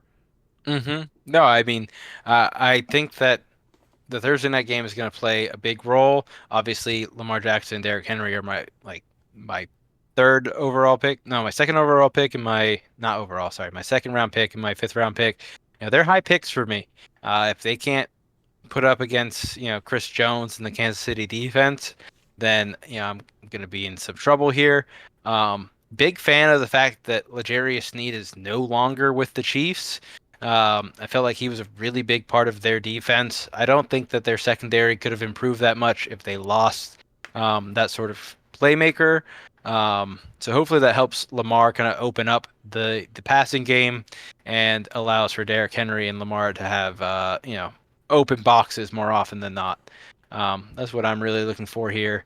My opponent on the other side, you know, Jonathan Taylor, Tua, those are guys that can definitely put up a big week on you. So I'm hoping to just match firepower here.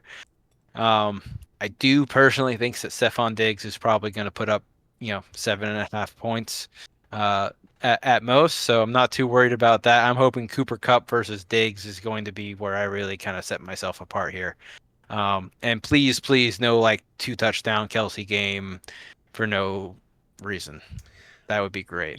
Taylor's going to be at the game, and Is it's she? opening. I mean, it's Has it? opening weekend, man. She's going to be there. He's going to have What to if she was on perform. tour?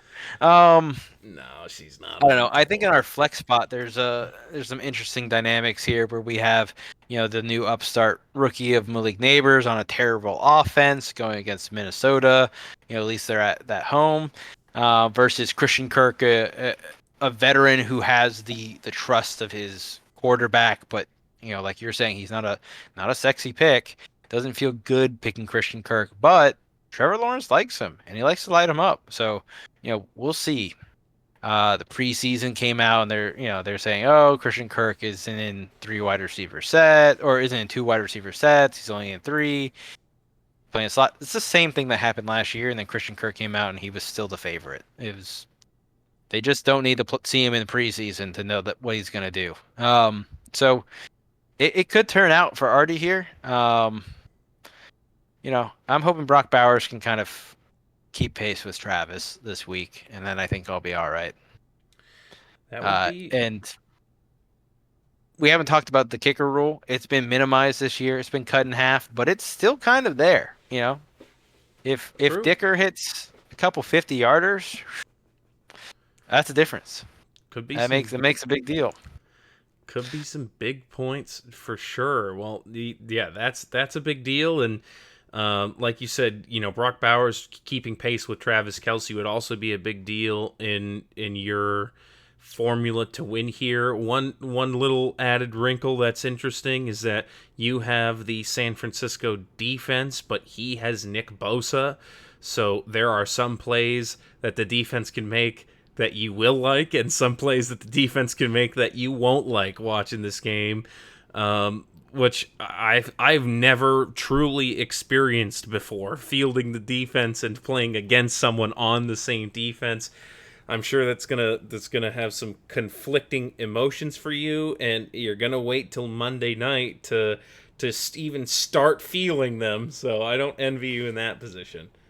Oh yeah, I mean, if I watch Nick Bosa tackle a guy, I'm gonna be like, dang. And if I watch him sack, Rodgers, I'm gonna be like, oh shit, Rodgers is done for. No, I'm gonna be like, well, that hurts. I don't think the defenses get points for sacks. Yeah, they do. Yeah, like They do. They two. do. I think they Yeah, get two, and I think that's all right for me then. I think they get like And six or something. Nick Bosa forces a fumble. I'm gonna feel okay with that too. So it's not gonna be too bad. I don't think. Unless I just watch Nick Bosa tackle, Garrett Wilson 18 times or Brees Hall, but I don't think he's doing that. I think Brees Hall is a little shiftier than that. He's just gonna So I peel don't know. off and go into coverage and start intercepting the ball. Yeah, yeah, yeah, yeah. Let's just hope that that he's playing the line and that Rodgers is getting the ball out and not just sitting there like an ape. he's I forgot ayahuasca, yeah, something like that. Where's he's my gonna be horse going to drink? another darkness retreat when he's knocked out. Yeah. Well, God, if that's he breaks week 1, it's gonna be so oh bad. my god, everyone would lose their minds, but it would be entertaining to say the least. Well, that's it, man. We did it. We got through all of our week 1 breakdowns, for our projections. We got through the draft data. It's already a blast to be back here, and I can't wait to see the results of these games. And I can't wait to talk with everybody about them next week. It's going to be a blast as usual. Thanks so much for listening. Thanks for coming back, Ricky. Good night, everybody. Enjoy the game. Go Sorcerers. Wait, the Ops. Thank you for listening to the DFL Breakdown. Tune in next week for more.